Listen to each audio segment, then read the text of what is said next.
На чем экономить? Ну, на продуктах, само собой, на вещах, само собой. На, допустим, еде, на лекарствах, на все. Ну, в основном на отдыхе.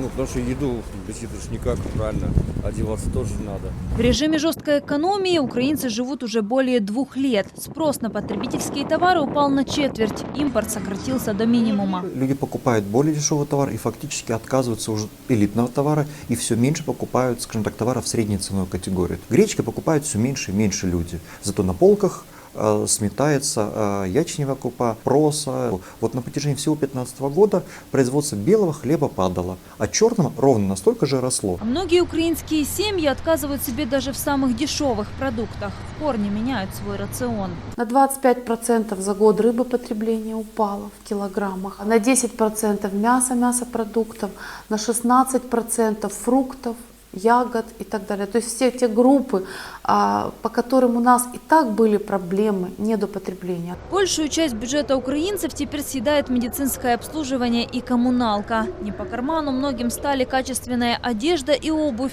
даже недорогой отдых и путешествия. Средний чек туриста из Украины существенно сократился.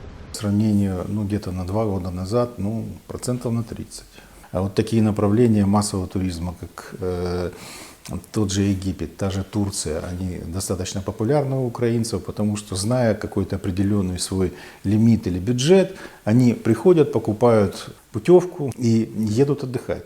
Практически там, не неся каких-то побочных затрат. А вот поездки в дорогие европейские страны украинцы отложили на потом. С таким покупательским спросом туго приходится малому и среднему украинскому бизнесу. За время кризиса с рынка пришлось уйти почти половине производителей продовольственных товаров. Однако все еще можно исправить, уверены эксперты, если в стране наконец-то стартуют серьезные реформы – судебная, налоговая, прокуратура, медицинская, пенсионная. Уляна Кондрашова, Андрей Майборода. Настоящее время. Киев.